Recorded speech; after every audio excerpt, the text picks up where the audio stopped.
Bonsoir à toutes et à tous, j'espère que tout le monde va bien. Je suis ravi de vous retrouver dans cette nouvelle vidéo hebdomadaire intitulée Entretien avec un vampire. Avant de démarrer, comme d'habitude, le petit message d'avertissement qui stipule que le contenu de cette vidéo est à unique but pédagogique et informatif, qui ne constitue en rien un conseil, que bien évidemment vous êtes seul et unique responsable de vos investissements et de votre aide. Pour me suivre comme d'habitude sur Twitter, Tino du Trading, sur Facebook avec le groupe du podcast de la bourse et la chaîne YouTube sur laquelle vous êtes, où vous pouvez bien sûr vous abonner pour recevoir des notifications dès lors qu'une nouvelle vidéo est publiée. Pour celles et ceux qui veulent aller un petit peu plus loin, on propose salon, formation et coaching sur le site pepitortrade.com. Et d'ailleurs, il reste encore quelques places pour la formation qui est ouverte et qui aura lieu sur août et septembre, donc du 22 août au 2 septembre.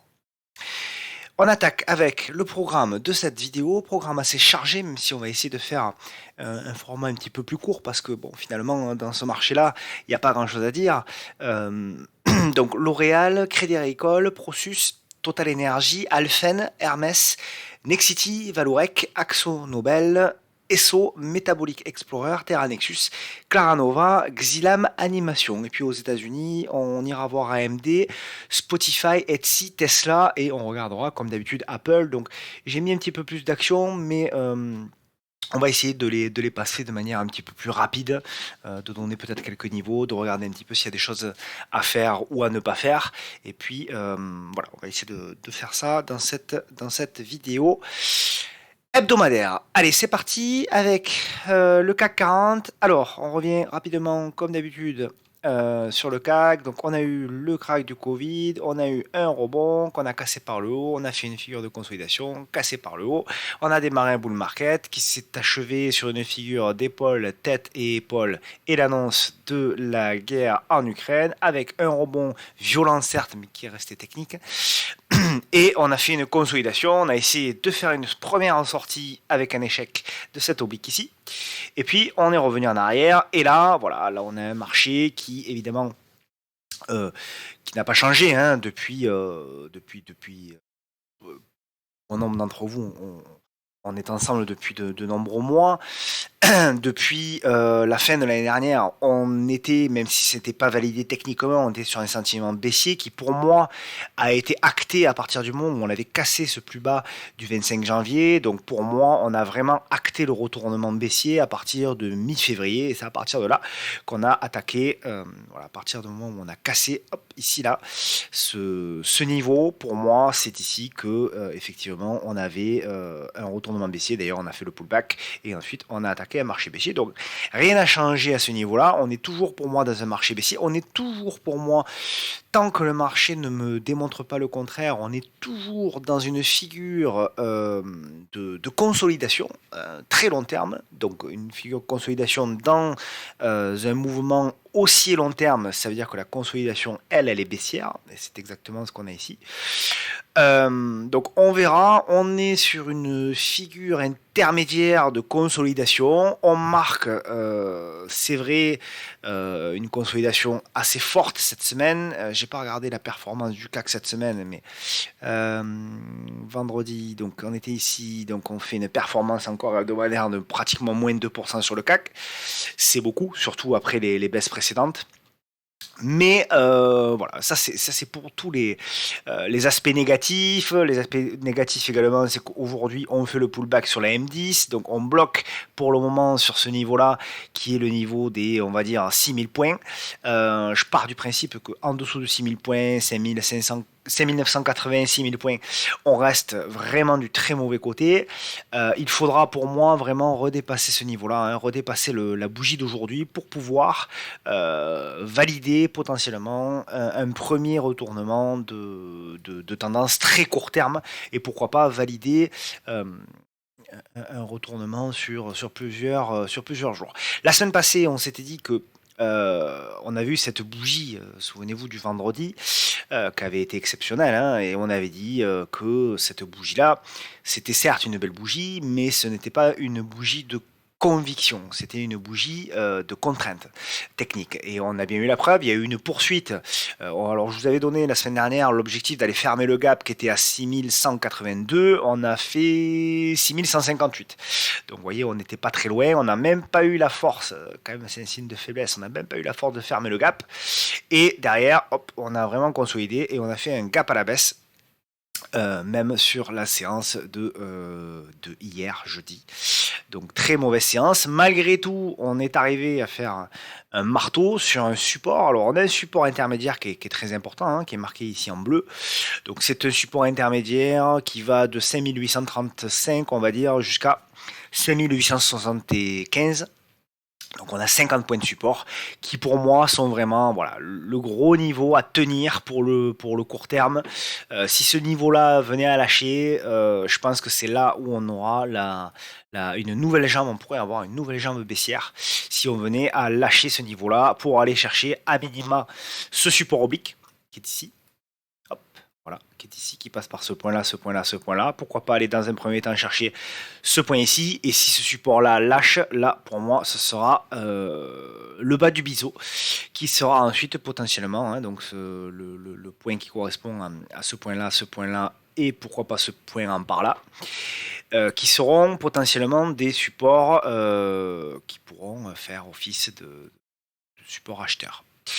A contrario, ça c'est pour les points négatifs. A contrario, si on a envie d'être un tout petit peu positif, c'est difficile de l'être, hein, j'en suis conscient, si on veut être un tout petit peu positif, on a quand même un marché qui est très survendu. On a quand même un marché qui malgré les très mauvaises nouvelles encore cette semaine, ne baisse que je dirais que de 2%. Bon, c'est vrai que quand on a les actions à côté, c'est pour la plupart des baisses supérieures à 2%. Mais malgré tout, on a un marché qui encaisse encore quand même les mauvaises nouvelles. On a, des nouvelles macro qui sont, je vais dire, pas bonnes, mais peut-être un peu moins mauvaises que ce qu'on attendait. On commence peut-être, j'espère, à avoir des nouvelles peut-être un petit peu meilleures. On s'aperçoit que, bon, l'inflation, il y a notamment en Allemagne une petite stabilisation. Il y a des indices de prix sur certains prix qui sont en train de se tasser. On a en Chine quand même une économie qui a l'air doucement de repartir. Bon, voilà, on a quand même des premiers, j'essaye d'être positif, hein, pardonnez-moi, hein, j'essaie d'être positif un petit peu, mais on a quand même des premiers signaux un petit peu positifs. Bon, est-ce que ça suffira? J'en doute, très certainement, j'en doute. Moi, je pense que de toute façon, ce niveau-là, à terme, ne tiendra pas, mais il n'est pas totalement à exclure qu'on puisse avoir un rebond, j'espère, la semaine prochaine. Pourquoi pas? Alors, ce rebond-là, il sera acté pour moi tant que... Enfin, si on repasse au-dessus des 5975. En dessous, il n'y a absolument rien à faire, absolument rien à tenter.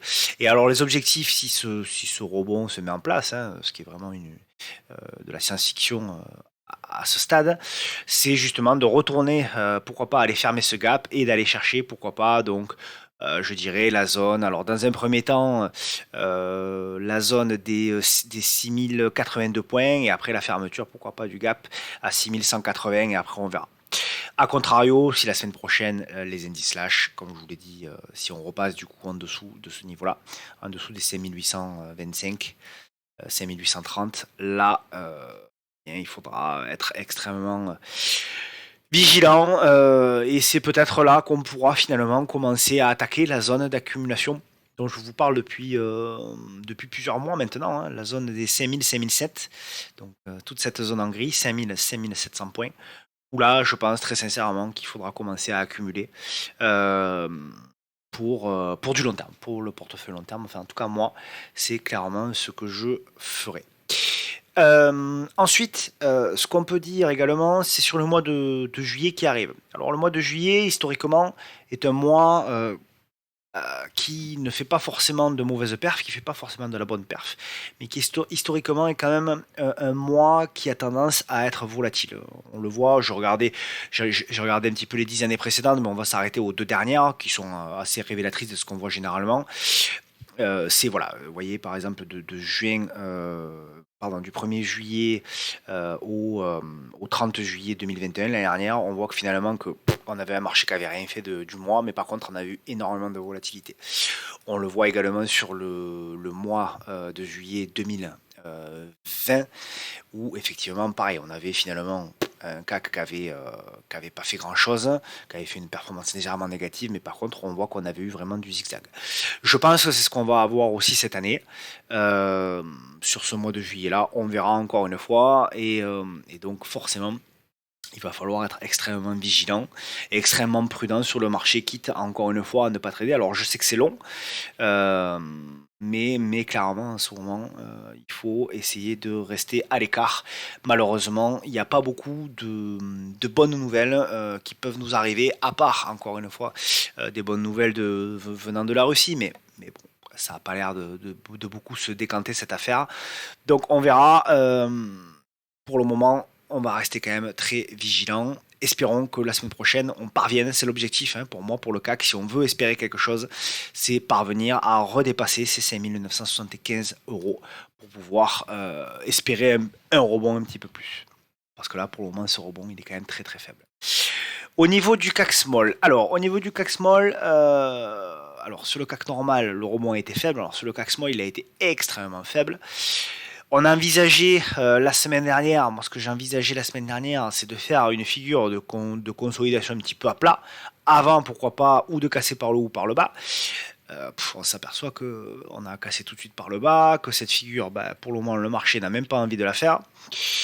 Donc c'est pas terrible. On s'approche malgré tout de la première zone, pareil sur le CAC Small dont je vous parle depuis bien longtemps, pour commencer à rentrer des positions moyen-long terme. C'est la zone des 11 240, 11 460, la première zone. La seconde est beaucoup plus bas, c'est la zone des 9 500, 9 700. Donc on n'y est pas encore. On n'y est pas encore, mais en tout cas sur la première, on s'y rapproche de manière assez importante, puisqu'on n'est plus qu'à, on va dire, 3, 4, 5% de cette zone-là. Donc clairement, ça correspondra, je pense, à l'arrivée du CAC sur la zone des 5007. C'est une zone, moi, où mon portefeuille long terme, je rentrerai une première position conséquente. Je n'ai pas encore trop l'idée de la taille, mais ce sera certainement un endroit où je vais rentrer sur le portefeuille long terme. Voilà. On passe aux actions, donc pas grand chose à dire, honnêtement, pour cette semaine. Honnêtement, pas grand chose à dire. Une semaine très baissière, très difficile à trader. Donc on reste sur le côté. Alors L'Oréal, en première action, L'Oréal, alors il y a deux choses. Il y a la zone long terme, qui pour moi reste une zone d'opportunité, qui serait plutôt, on va dire, par là, si on y va.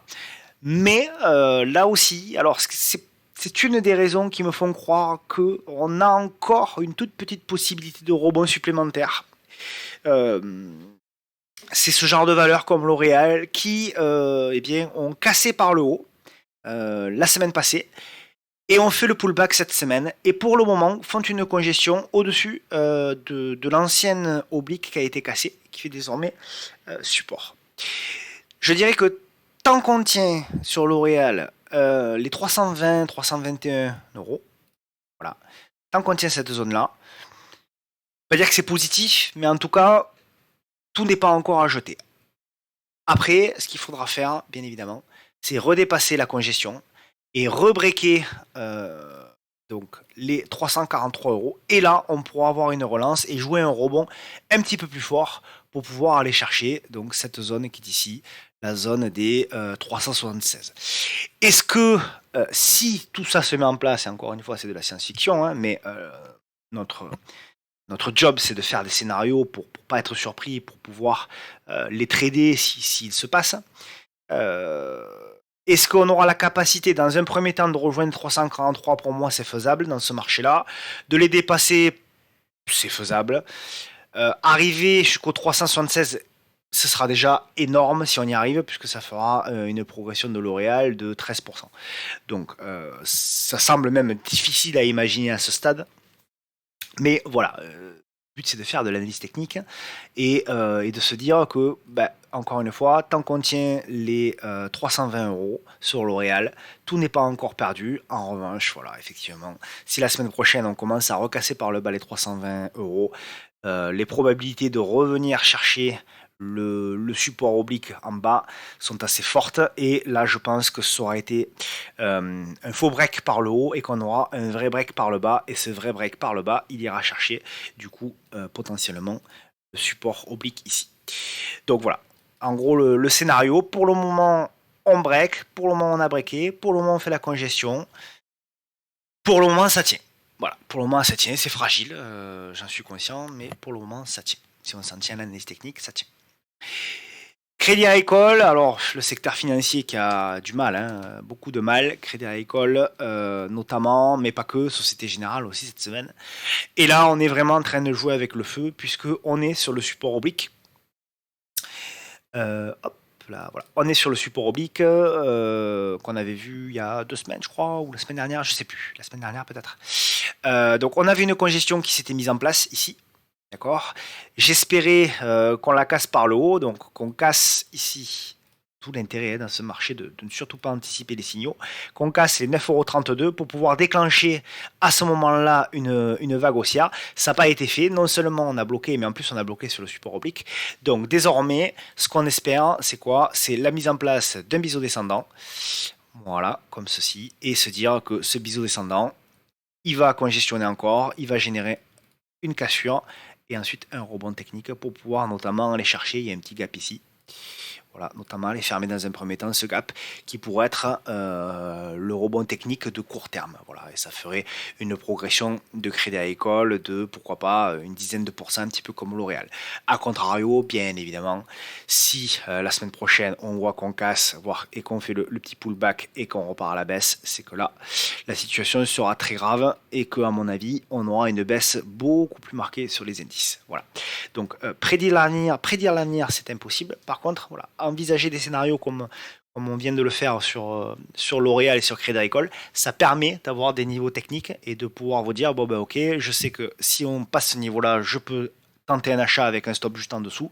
Et à contrario, si on casse le niveau par le bas, il vaut mieux que je sorte et il vaut mieux que je reprenne mes liquidités pour essayer d'attendre des constructions, pourquoi pas un petit peu plus bas, avec notamment des gaps, des gaps à aller fermer. Il y a notamment un gap ici, le gap du 3 novembre, à aller fermer, qui est aux alentours des 7 €. Donc pourquoi pas, un petit peu plus tard, ou pas d'ailleurs.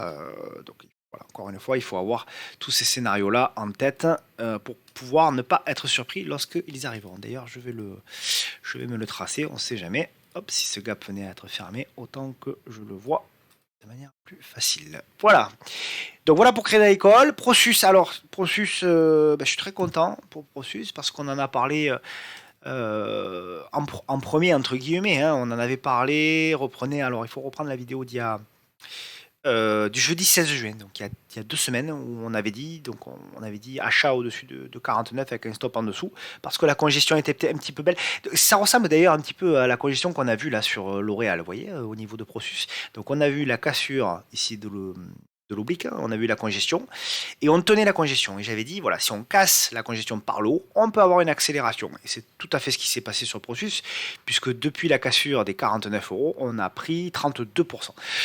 Donc alors il y a quelqu'un sur Twitter qui m'a dit, ouais mais bon c'est pourri l'analyse technique, c'est parce qu'il y a eu une news. Oui d'accord, bien sûr, on sait bien que le marché avance au gré des news, mais ce qui était intéressant au niveau de l'analyse technique, c'est qu'on avait une congestion qui était en place.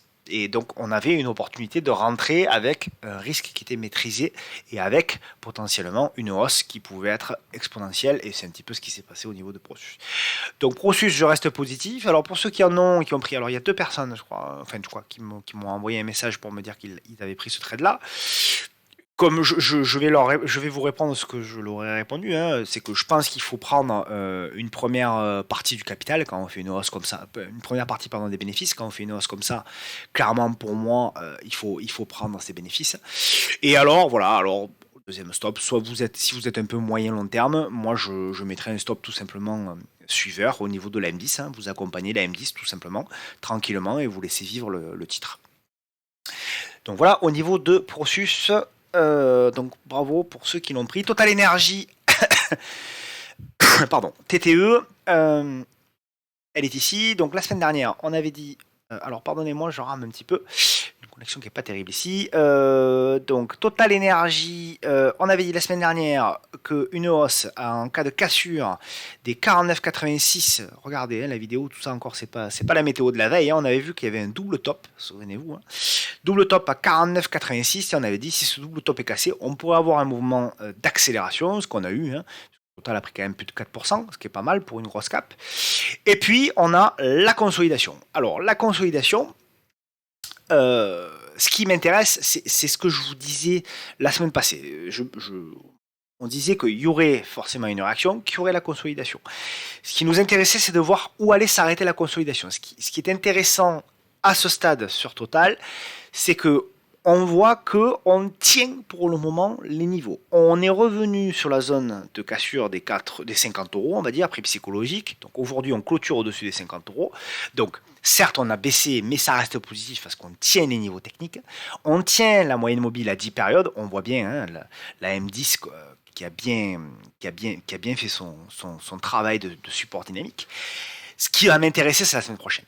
Soit, effectivement, Total a de la faiblesse, et là, tout de suite, on recasse les 50 euros à la baisse, et on revient tester les supports des 48, voire le support oblique ici. Et là, pour moi, ce sera une signe de faiblesse. Soit Total a la capacité, la semaine prochaine, de repartir à la hausse, de casser le niveau des 52 euros, de le tenir, et de repartir à la hausse. Et là, ce sera un signe positif, et probablement même un signe positif sur le CAC 40. Donc voilà pour Total Energy. Alphen, alors Alphen, c'est une belle société, très belle société, difficile à trader ces derniers temps, contrairement aux années précédentes, notamment à 2020, moi je l'avais beaucoup tradé, elle était beaucoup plus facile évidemment. Là, certes, elle est toujours haussière, c'est le point positif, elle est toujours haussière, elle est toujours au-dessus de sa M200, qui est en train quand même de s'aplatir, voire de se retourner. Mais on tient quand même à ce stade encore les niveaux. Alors, ce qui est intéressant sur ce titre-là, c'est que j'ai une petite congestion qui est en train de se mettre en place. Voilà. Donc, à voir là aussi si on arrive à tenir. Voilà, on a une espèce de conso qui est en train de se mettre en place. Est-ce qu'on va avoir la capacité de casser cette oblique par l'eau et de relancer? Je sais pas. En tout cas, pour le moment, je dirais que tant qu'on est au-dessus de la M200, voire même tant qu'on est au-dessus de ce support oblique-là, ça reste positif. Il y a un gap potentiellement ici qui a été ouvert le 11 mai. Tant qu'on reste au-dessus de ce gap, du support oblique, etc., je reste positif sur le titre. Voilà. Maintenant, ça va dépendre également forcément du marché. Si le marché se met à dégueuler, forcément, Alphen risque elle aussi de dégueuler. Hermès. Alors Hermès, on en a parlé il y a 2 semaines. Alors Hermès, elle a fait très exactement ce qu'on avait un petit peu anticipé. Voilà. Alors j'avais mis la flèche, souvenez-vous, donc c'était le jeudi 16 juin. Prenez ma vidéo du 16 juin. C'est très exactement le scénario qu'on avait imaginé. C'est pour ça que c'est intéressant de faire des scénarios. Ce qui est intéressant, c'est pas de faire des scénarios qui sont forcément bons à tous les coups, ça on s'en fiche. Ce qui est intéressant, c'est de faire des scénarios qui peuvent nous donner une idée en tête pour pouvoir trader. Voilà. Et là, ce scénario-là, c'était de dire, bon ben voilà, si on revient sur le niveau de support ici, on tente un achat pour aller chercher le haut de la résistance ici, et après, effectivement, il faudra faire attention parce qu'on a un niveau de résistance qui sera aux alentours des 1090. Si on a un signal de retournement et qu'on commence à casser les plus bas de la veille, notamment le plus bas ici du 28 juin, c'est-à-dire dès qu'on commence à repasser en dessous des 1064 euros, il faudra commencer à réalléger et à refaire des liquidités. Alors ça ne veut pas dire tout vendre, parce que encore une fois, moi je trouve que Hermès, c'est le point positif au niveau des rares points positifs au niveau de cette semaine, c'est que Hermès, malgré tout, certes, elle a baissé, mais on voit que on a des bougies bleues ou vertes selon les graphiques que vous avez. Ça veut dire qu'on a quand même des acheteurs qui essayent quand même de soutenir le titre. Donc, c'est pas encore terminé. On est en train de faire une congestion. Si effectivement, la semaine prochaine, on repasse en dessous des 1060 euros, il faudra faire attention. Ça voudra dire que certainement, on reviendra, comme le scénario là ici est tracé, on reviendra en dessous. Et là, si on casse, il faudra faire attention de ne pas revenir sur le support de très long terme qui est ici. D'accord? C'est un peu compliqué. Je vais peut-être un petit peu vite pour ceux qui sont un peu nouveaux, mais l'idée c'est ça. A contrario, il ne faut pas non plus, rien n'est impossible, il ne faut pas non plus négliger le fait que Hermès pourrait très bien revenir ici, consolider, casser par le haut et aller faire une petite jambe haussière pour aller ne serait-ce que retester la M200. D'accord? C'est pas impossible non plus. Donc ce scénario-là, même si on a tous un sentiment très baissier, très pessimiste, et qu'effectivement les chiffres que l'on voit semaine après semaine sont très négatifs, eh bien, il peut arriver n'importe quoi. Et il ne faudrait pas que si des flux pour une raison X ou Y revenaient sur le marché, on soit surpris. Donc toujours avoir deux scénarios en tête, le scénario positif, le scénario négatif. Donc voilà, pour Hermès, pour le moment, on est dans un titre qui est baissier, mais dans la baisse, on a malgré tout un titre qui a cette semaine plutôt pas trop mal résisté. Nexity, alors voilà un titre que j'aime beaucoup, mais qui, force est de constater, qui a énormément corrigé. Voilà, alors Nexity, baissier, très baissier, on revient sur un niveau de prix vraiment incroyable. Incroyable ce niveau de prix, donc on revient sur un support, le support du 17 mars 2020. Plus bas Covid, quoi. Incroyable. Voilà, donc la figure, là aussi, comme beaucoup de titres que je vous présente depuis bien longtemps, sont dans finalement des biseaux descendants. Malgré tout, Nexity tient cette semaine, malgré tout. Là aussi, on est sur un titre, certes, qui a beaucoup souffert, mais qui cette semaine, après la première hausse de la mi-juin, là, qui consolide, mais qui, à ce stade, tient encore les niveaux, tient encore les supports. Je dirais que, même si c'est fragile, tant qu'on tient ce niveau ici, là, des 24 €, 25 €, 24 €, 50, 25 €, tout n'est pas encore perdu. J'ai toujours la possibilité, pourquoi pas, d'aller chercher ce gap, c'est un gap de dividende, d'aller chercher ce gap de dividende ici. Pourquoi pas aller titiller cette oblique, etc., etc. C'est pour ça que voilà, je suis pas totalement, même si j'ai un biais forcément baissier, hein, ça va pas, je vous le dirai quand mon biais baissier ne sera plus présent. Hein, j'hésiterai pas, comme je vous l'ai dit, hein, à vous en faire part. J'ai toujours ce biais baissier parce que pour moi le marché, comme il est constitué, est baissier depuis techniquement depuis février et qu'on ne va pas le retourner comme ça. Il va falloir des constructions.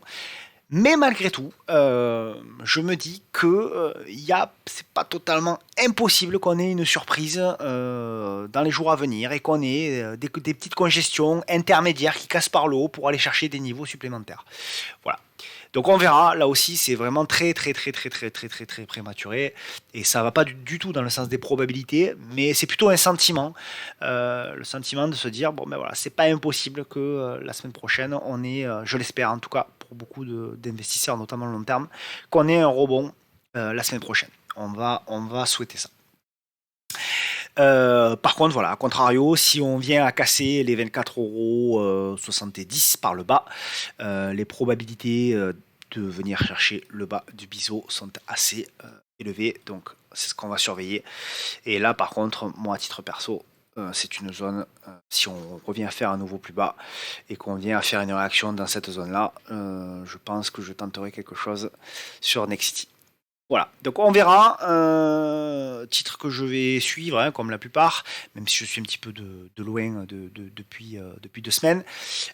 Titre à suivre pour les prochaines semaines. Il y a un beau dividende hein, pour les investisseurs, hein, je crois que c'est 2,50 € ou quelque chose comme ça.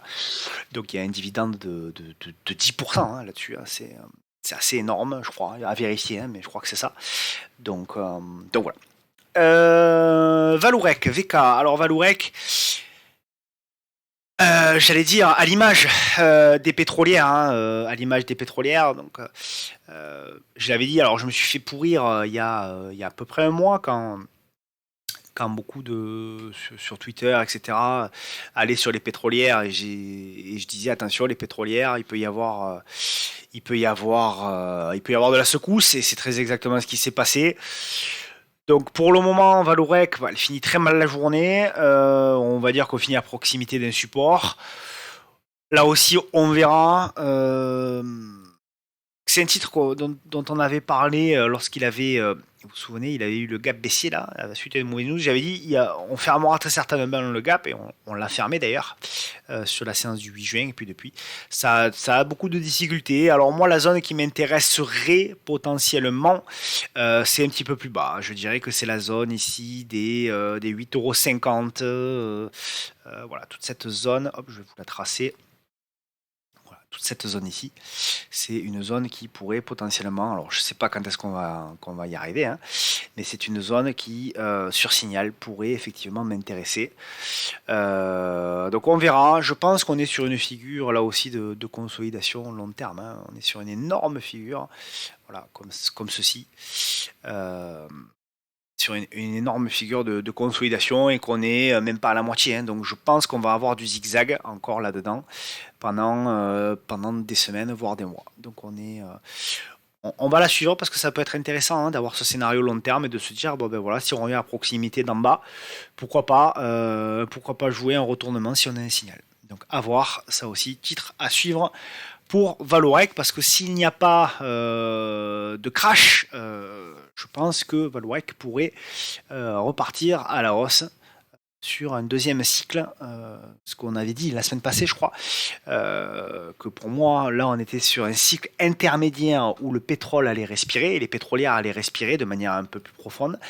Et ce qui serait intéressant, c'est de voir si, après ce cycle de respiration, on enclenchera un nouveau cycle sur les pétrolières de plusieurs mois, pourquoi pas pour 2022 notamment, pour 2023 pardon, notamment si le marché va mieux, et notamment si les perspectives finalement commencent à devenir un petit peu meilleures. Donc on verra pour ce titre-là, pour Valorec et pour l'ensemble des pétrolières. AkzoNobel, alors c'est un titre que j'aime beaucoup, AkzoNobel. C'est un titre qui est coté à Amsterdam, qui a énormément corrigé, on va le voir, voilà, qui a énormément corrigé. C'est un titre qui est très haussier sur le long terme.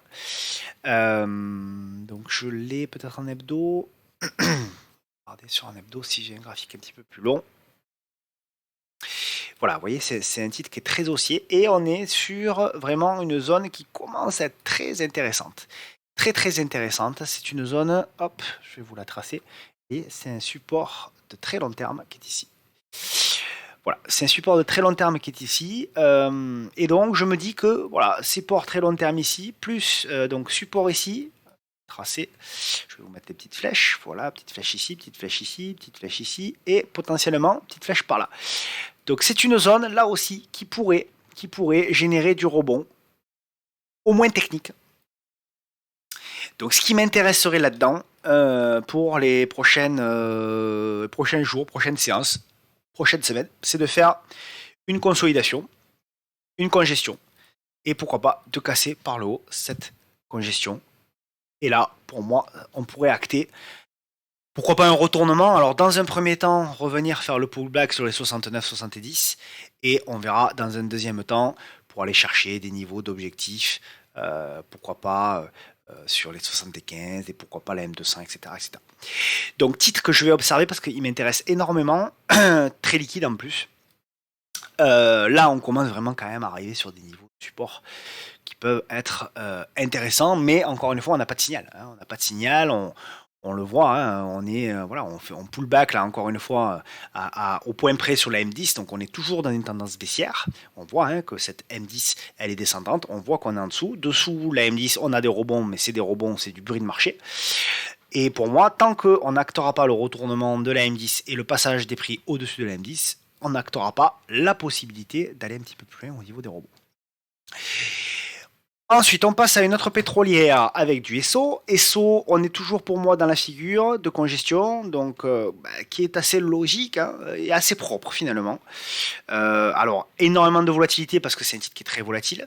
Donc, on a une superbe jambe de hausse puisque, je rappelle, hein, depuis novembre, on avait pris jusqu'à 531%. Donc, il y a une consolidation au prorata puisqu'on a baissé de 30%. Mais bon, ça reste assez propre, vraiment, ça reste assez propre à ce stade. Donc, je dirais que tant qu'on tient le support oblique extrême, c'est-à-dire, hop là, tant qu'on tient le support oblique ici des 54, allez, on va dire 54 euros. Pour moi, c'est assez positif quand même sur ce titre-là. Donc, il va falloir surveiller. Là aussi, on a une conso. Pourquoi pas une conso un petit peu plus marquée, donc on est à 58 aujourd'hui. Pourquoi pas une conso un petit peu plus marquée pour aller chercher 54 et des poussières. Et si on a un signal de retournement dans cette zone-là, jouer le signal de retournement avec un stop court si on en a l'opportunité pour pouvoir jouer ce genre de mouvement-là. A contrario, si on casse par le bas, si on vient passer en dessous en clôture des 52 euros, alors là, il faudra faire extrêmement attention, parce que là, pour moi, ce sera un signal de retournement, et là, on pourra avoir certainement un retour beaucoup plus bas, notamment sur la zone des... Alors, il y en a plusieurs, hein, il y a des supports intermédiaires, mais bon, voilà, pourquoi pas, déjà dans un premier temps, les 40, voire les 35, voire les 29, on verra. Mais c'est pas le scénario le plus probable. Le scénario le plus probable dans une tendance haussière, c'est qu'on casse les figures de congestion par le haut. Et donc, de ce fait, c'est le scénario numéro 1 qui reste à ce stade le plus probable. Metex, alors je suis assez triste de Metex parce que j'ai reçu beaucoup de messages. Je crois que j'en ai reçu 4 sur Metex parce que je sais que beaucoup de petits porteurs se sont fait entraîner sur ce titre-là voilà, par des gens sur Twitter, par des conseils, par des etc. Qui leur disaient qu'il fallait investir, qu'il fallait payer tous les replis, etc. Et le problème, c'est que quand on part sur ce genre de croyances, eh bien, on peut avoir de très mauvaises surprises. Et ça a été le cas, malheureusement, sur Metex. Alors bon, on m'a demandé notamment si c'était le moment de vendre, etc. Alors, c'est extrêmement difficile de vous répondre. De toute façon, j'en sais strictement rien. Je connais pas bien le dossier. C'est pas un dossier, ça n'a jamais été un dossier qui m'a beaucoup intéressé parce qu'il y avait trop de monde dessus d'ailleurs. Mais voilà, on est sur un niveau effectivement de support ici, un premier niveau de support. Tant qu'on le tient, je dirais que ça va. Est-ce qu'on peut aller plus bas? La réponse est oui. J'ai regardé un petit peu ce qui a été annoncé. C'est pas très joli fondamentalement. Maintenant, voilà, il peut y avoir du rebond technique. Je pense que les traders, la semaine prochaine, vont s'emparer un petit peu du dossier pour jouer le rebond. Hein, quand on a cassé un niveau comme ça aussi, de manière aussi importante, puisqu'on a quand même perdu en 2 séances 50%.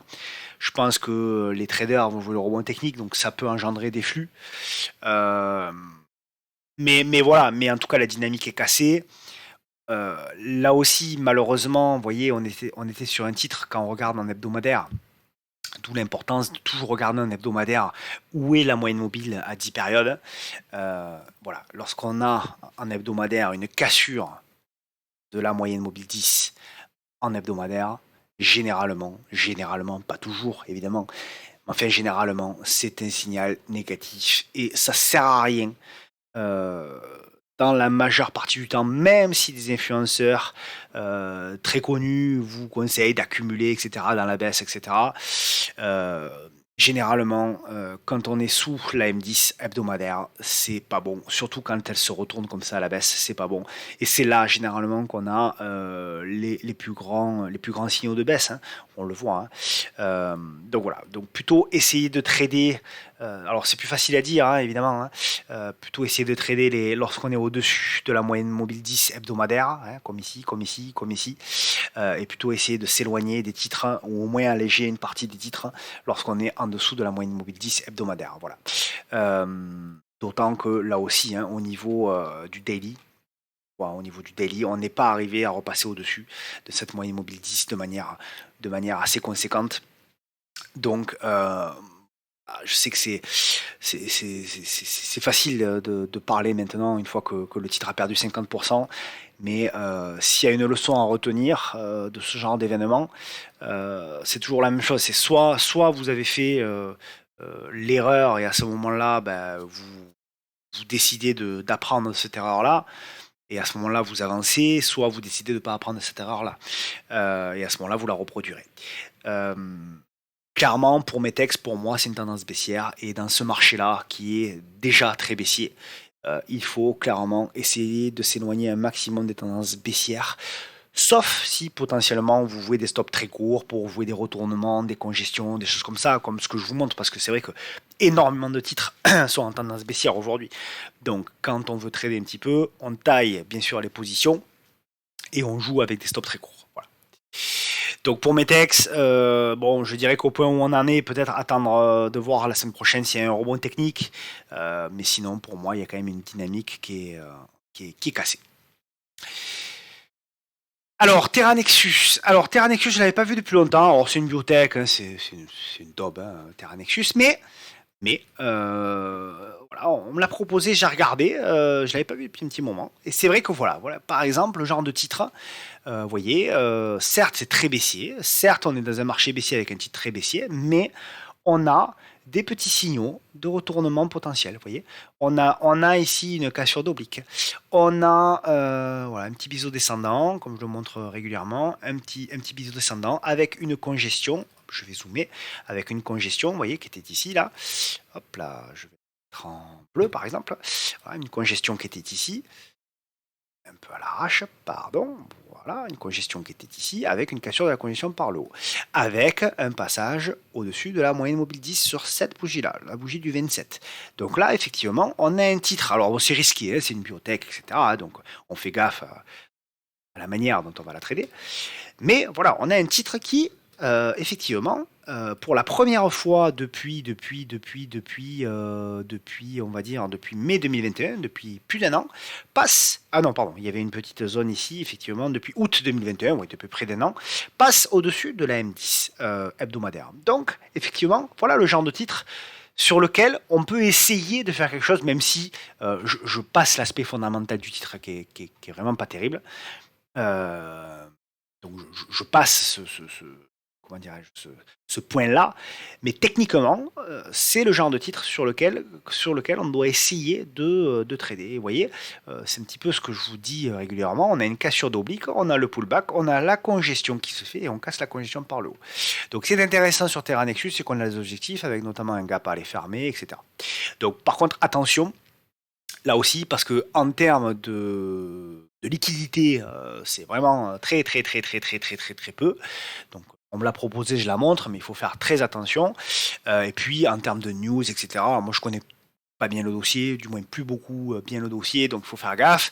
Ça reste très spéculatif, très dangereux, mais en tout cas, ce que je voulais vous montrer, c'est techniquement, toujours, l'aspect pédagogique qui est intéressant, et que techniquement, en effet, sur ce titre-là, on a quelque chose qui était en train de s'acter, pour moi, qui s'est acté à partir de la séance de mercredi. Clara Nova, on en a parlé la semaine dernière. Alors voilà, Clara Nova. Donc on disait que ce qui est intéressant, c'était le passage potentiel au-dessus des 5,57. C'était un peu tôt.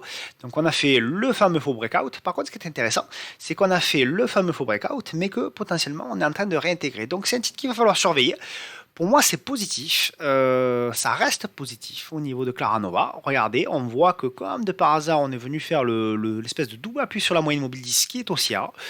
Donc, je dirais qu'au niveau de Clara Nova, tant qu'on tient les 3,39 €, eh bien, je dirais que c'est plutôt positif au niveau de ce titre-là. Alors évidemment, il va falloir que là aussi les small et les indices se tiennent, ce qui n'est pas gagné, hein, on le sait, on en a parlé tout à l'heure.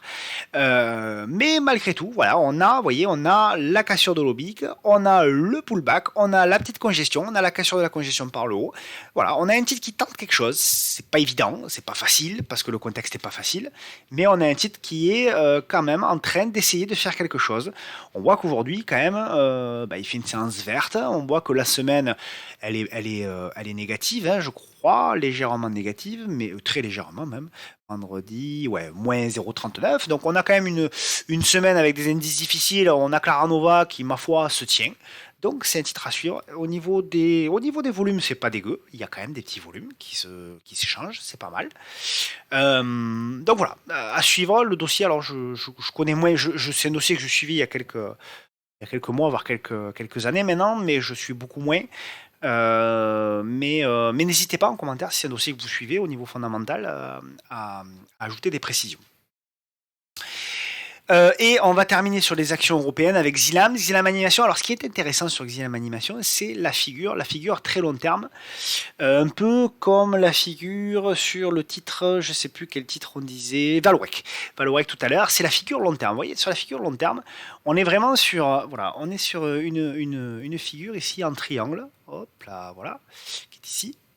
Et hop, et ici, on a des niveaux de résistance. Et ce qui est intéressant, c'est qu'on s'aperçoit qu'au niveau du long terme, on est en train de arriver sur le bout de la figure. Petit à petit. Donc pour moi, est-ce que c'est un point d'achat? La réponse est non. Mais par contre, effectivement, si Xylam arrive, alors soit à breaker par le haut, je vais peut-être mis un petit peu, hop, un petit peu plus bas. Voilà, là ça sera peut-être un petit peu plus propre. Soit Xylam effectivement arrive à breaker par le haut cette oblique, et notamment la zone des 40 €. Et là, pourquoi pas, on pourra voir s'il y a une consolidation qui se met en place dans cette zone-là. Et si on casse la consolidation par le haut, on pourra jouer le scénario long terme. Deuxième scénario, on a une consolidation forte du marché, notamment de Xylam, et on revient sur le bas de la figure. Et sur le bas de la figure, on a une figure avec une consolidation, hop là, pardonnez-moi, avec une consolidation et un scénario de retournement. Et là, effectivement, ce sera pas mal. Donc voilà un petit peu les deux scénarios possibles. Là, je vous le trace. Là, une cassure et une congestion là-dessus. Voilà. Voilà les deux scénarios qui pourraient nous intéresser. Donc achat si on casse l'oblique par le haut et qu'on consolide, ou achat potentiel si on revient sur le support, qu'on fait une congestion et qu'on casse par le haut cette congestion. Voilà les deux scénarios possibles. Pour moi, enfin du moins intéressant pour moi sur Xylam Animation. Alors faites attention, par contre c'est plus trop liquide. Avant elle était liquide celle-là. Ça aussi c'est une valeur qui a perdu énormément de sa liquidité. Parce que moi je la tradais, quand je la tradais, ouais, voilà, il y avait 200, 300, 400 000 € d'échangés, c'était à peu près correct. Là je vois que ces derniers temps c'est plus 40 000, 80 000, 40 000, 19 000. Ouais. C'est vraiment très peu. Mais enfin bon, les flux sont vraiment partis sur Onext, on le voit encore sur ce genre de titre-là. Toujours est-il que voilà, les deux scénarios possibles sur Xylam Animation, en ce sens, 1 et 2. On part aux États-Unis avec de l'AMD. AMD qui corrige fortement aujourd'hui. Bon, comme les semis, tous les semis sont en train de corriger massivement sur les marchés. Donc, on a aussi sur AMD. Donc, j'avais un support oblique. Alors apparemment le marché il en a rien à faire, il en a rien à faire là-dessus. On a un support horizontal par contre, j'espère qu'il va tenir, ben on est dessus. Voilà, on est pile dessus. Donc AMD, support, l'investisseur pour moi, il doit, l'investisseur qui ne fait pas d'analyse technique, hein, pour moi, il doit commencer à accumuler, pour moi sur AMD, le premier niveau d'achat. On a, alors hop, on va essayer de la tracer plutôt comme ça. Ah ouais, c'est un beau niveau pour moi pour tenter AMD. C'est un beau niveau pour moi pour tenter AMD. 73 $. Par contre, à contrario, si on lâche cette zone-là, alors effectivement, il faudra aller chercher la zone suivante.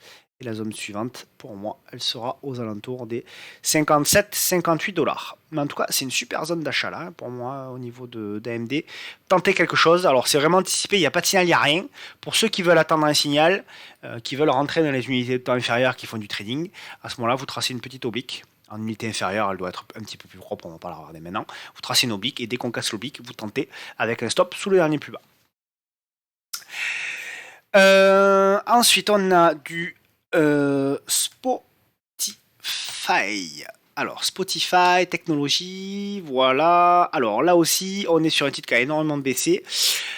On est sur un niveau, pour moi, quand même, d'investisseurs, là aussi. On commence vraiment, hein, au niveau des États-Unis, on commence vraiment sur beaucoup de titres à être sur des niveaux, pour moi, investisseurs. Et on commence à voir quand même apparaître. C'est pour ça que je suis pas... on va dire que j'ai toujours le sentiment baissier, mais je crois que vous le sentez hein, depuis une ou deux vidéos, là, depuis une ou deux semaines. J'ai un sentiment baissier un petit peu moins fort, un petit peu moins prononcé, parce que graphiquement, je commence à voir... Enfin, j'ai le sentiment de commencer à avoir des constructions. Voilà, alors elles peuvent casser par le bas et à ce moment-là, on aura le fameux sell-off, ok. Mais quand même, j'ai le sentiment de commencer à voir, regardez, des petites constructions par-ci par-là, des petits biseaux, des petits, voilà. Alors ça manque encore de chandelier, hein, mais voilà, on commence à avoir des congestions. Je me dis que si on commence à casser ses obliques par le haut, on peut avoir du remous technique. Donc à voir. En tout cas, sur ce titre-là, ceux qui sont intéressés, qui veulent investir, je pense que une première position ici, ça peut être intéressant au niveau de Spotify. Etsy, alors ça c'est un titre qui a été recommandé longtemps par beaucoup de gens, notamment sur Facebook. Je pense à quelqu'un que je ne citerai pas, qui recommande depuis X temps d'acheter tous les bottoms d'Etsy, tous les bottoms du Bitcoin, etc. Bref, eh bien moi, contrairement à lui, je n'ai pas, je n'ai pas je n'ai pas conseillé d'acheter tous les bottoms. Par contre, je conseille là aussi de commencer à regarder ce qui va se passer dans les prochaines séances sur Etsy. Pourquoi? Parce qu'on a une grosse zone, un gros niveau support. On est dessus. On voit qu'on fait un double, un triple appui dessus. Et on commence à avoir vraiment une belle figure de congestion. On voit qu'on a un titre qui fait plus grand chose. On voit qu'on a des volumes qui sont très descendants. Vous voyez, très descendants. On a des volumes qui sont en train de baisser. Et donc, clairement, sur Etsy, si on venait à redépasser notamment le niveau des, allez, on va dire, plus moyen terme, pas pour du trading, pour l'investissement, si on commence à repasser au-dessus des 88$, je pense qu'on pourrait avoir un premier signal potentiel de retournement au moins court moyen terme. Voilà. Donc, pour la première fois depuis des mois, sur des titres américains, notamment Etsy, où je suis vendeur sur ce titre. Eh bien, pour la première fois, je ne suis pas acheteur sur le titre, mais je suis à surveiller de très près. Voilà, on va dire à surveiller de très près parce que il y a des choses que je commence à voir, qui commencent à me dire, tiens, on a un sentiment de marché qui est très très négatif. On a des chiffres qui sont très très négatifs. Et paradoxalement, on a certains titres qui commencent à faire des doubles, des triples creux, des congestions sur des niveaux support, etc., avec des volumes qui sont réduits. Alors évidemment, on est d'accord, je ne peux pas prédire l'avenir, je ne peux pas dire que là c'est le bottom, c'est impossible. D'ailleurs, je peux même vous dire que si Etsy casse par le bas ce niveau support, il peut y avoir une accélération baissière très très forte. Je suis juste en train de vous dire que voilà, c'est des niveaux qu'il faut surveiller, notamment si on repasse les 88$ et je dirais même pour les plus agressifs les 84$ et quelques. Voilà, donc Etsy fait partie des titres qu'il va falloir surveiller. Tesla, qui a beaucoup corrigé aussi, Tesla, elle,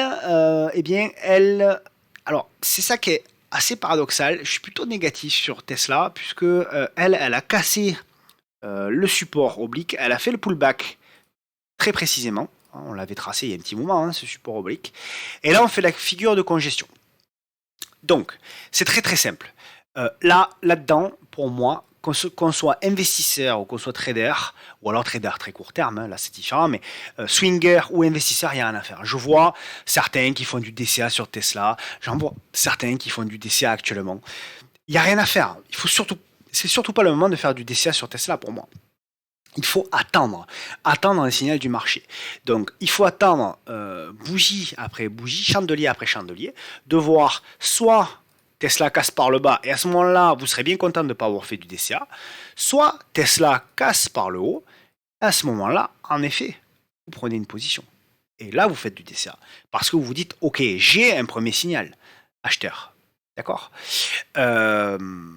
Donc voilà, donc pour moi, Tesla c'est encore un peu trop tôt. Il va falloir attendre pour moi quelques chandeliers de plus, une congestion, pour voir quel est le chemin que va choisir Tesla. Les probabilités pour moi sont une cassure à la baisse sur Tesla, parce que pour moi, on vient d'un mouvement baissier, on fait la congestion, donc les probabilités de recasser par en bas sont supérieures. Et si on casse par en bas, le niveau pour moi de support, il est aux alentours des 500$, qui est en plus un prix un prix très important qui est ici. Donc là, et là, c'est là où potentiellement, effectivement, on regardera si on a une figure de retournement qui apparaît, mais bon, on n'en est pas là. Ça ferait quand même une baisse supplémentaire au niveau de Tesla de 25%. C'est pas déconnant. Voilà. Et puis on va terminer par Apple.